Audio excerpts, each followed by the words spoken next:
जब से रणवीर कपूर ने ब्रह्मास्त्र और अपनी शादी करी है, उसका करियर सातवें आसमान पर चढ़ा जा रहा है, नीचे आने का नाम ही नहीं ले रहा है। क्योंकि ब्रह्मास्त्र के बाद जो कमर्शियली सक्सेसफुल हो गई, लेकिन लोगों को इतनी पसंद नहीं आई। उसके बाद उन्होंने करी एनिमल, और एनिमल ने इनके करियर को बहुत ज्यादा बूस्ट दिया, क्योंकि फिल्म ने छप्पर फाड़ के बहुत पैसा कमाया। क्योंकि फिल्म भी ऐसी ही थी। रणवीर के औरे ने पूरे इंडिया में एक नई छवि छोड़ दी, जैसे कबीर सिंह, जैसे KGF अपना रॉकी भाई, वैसे ही एनिमल में हमारा रणवीर जो बिल्कुल यूनिक कैरेक्टर था, जिसे हम लोगों ने बहुत पसंद किया, बहुत प्यार दिया। इसके पीछे बहुत सारी कंट्रोवर्सीज हुई। हमारे ध्रुव भैया को फिल्म पसंद नहीं आई क्योंकि इसके अंदर उनको दिखा वायलेंस, तो ध्रुव भैया ने बाहर का सिनेमा देखा ही नहीं है, और हमारे यहाँ की बहुत सारी फिल्में देखी ही नहीं है जिसके अंदर वायलेंस की तो कोई सीमा ही नहीं है। तो चलो वो बात जो है किसी और दिन करेंगे। अभी हम बात करते हैं कि आने वाली फिल्में हैं जो इसके करियर पर 4 चांद और लगा देंगे, क्योंकि फिल्में बहुत बड़ी बड़ी आने वाली हैं। अभी हाल ही में रणवीर ने रामायण पार्ट 1 की शूटिंग कंप्लीट कर ली है और वो लव एंड वॉर पे काम कर रहे हैं। तो रामायण जैसे कि आप जानते हो कि क्या कहानी होगी, पूरी रामायण 3 पार्ट में बनने जा रही है, जिसमें सीता साई पल्लवी बनेंगी, और राम हमारे रणवीर कपूर बनेंगे, और हनुमान हमारे सनी देओल होंगे, और रावण का रोल हमारे रॉकी भाई यश करेंगे।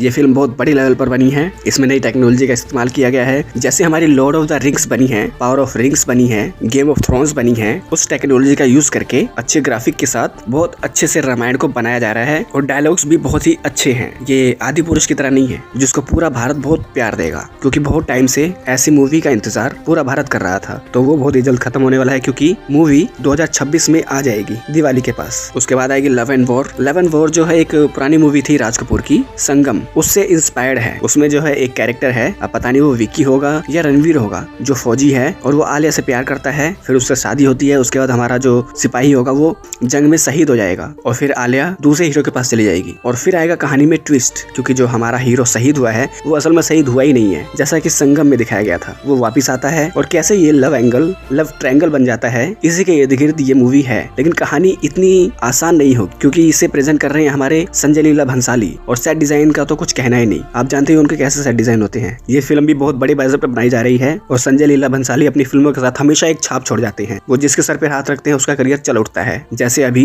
रणवीर सिंह और दीपिका की जोड़ी इन्होंने ही बनाई है, रामलीला देकर। उसके बाद दीपिका पादुकोण को एक सोलो मूवी दी, पद्मावत, जो काफी कंट्रोवर्शियल हुई, लेकिन फिल्म ने कमर्शियली बहुत कमाई करी और लोगों को पसंद भी आई। और लव एंड वॉर खत्म करने के बाद, मतलब शूटिंग खत्म करने के बाद, रणवीर कपूर धूम 4 पे काम करने वाले हैं। धूम 4 में रणवीर कपूर होंगे, लेकिन उनके साथ कौन होंगे ये भी कंफर्म नहीं है। कहानी जो है 3 के बाद कंटिन्यू होगी, 2 के बाद कंटिन्यू होगी, या 1 के बाद कंटिन्यू होगी, ये भी कंफर्म नहीं है। लेकिन किसी एक पार्ट के साथ ये कंटिन्यू चलेगी, और इसके अंदर नए पुलिस ऑफिसर्स और नए नए कैरेक्टर इंट्रोड्यूस होंगे। पुराना शायद बहुत कम कैरेक्टर होंगे। अभिषेक का तो शायद कंफर्म ही नहीं है कि वो होगा कि नहीं होगा। तो धूम 4 की शूटिंग के बाद ब्रह्मास्त्र पार्ट 2 पर रणवीर काम करेंगे, और पार्ट 2 के साथ साथ पार्ट 3 की भी शूटिंग करेंगे, क्योंकि हमारे आयान मुखर्जी दोनों की कहानी पर काम कर रहे हैं। अभी वो थोड़ा सा वॉर मूवी में फंसे हुए हैं, वॉर 2 में। उससे फ्री होने के बाद वो ब्रह्मास्त्र 2 और 3 को कंप्लीट कर देंगे। फिर रह जाएगी सिर्फ शूटिंग, और शूटिंग के लिए रणवीर कपूर ने उन्हें डेट्स दे दी है। तो जल्दी ही लव एंड वॉर, धूम 4 के बाद ब्रह्मास्त्र के दोनों part back to back shoot किए जाएंगे, और जल्दी, इस बार इतना ज्यादा लंबा टाइम नहीं लगेगा, क्योंकि सब कुछ शॉर्टेड है। उसके बाद आएगी most awaited movies animal park, और उसके बाद आएगी एनिमल 3। अब एनिमल 3 जो है उसका भी नाम डिसाइड नहीं हुआ है, लेकिन दोनों फिल्मों की शूटिंग बैक टू बैक की जाएगी, जो 2029 तक शायद आ जाए। तो ये 5 मूवीज हैं जो रणवीर का करियर पूरी तरीके से चेंज कर देंगी, और फिल्म के फेल होने का तो सवाल ही नहीं उठता, क्योंकि इन 5 फिल्मों की हाइप बहुत ही ज्यादा है, बहुत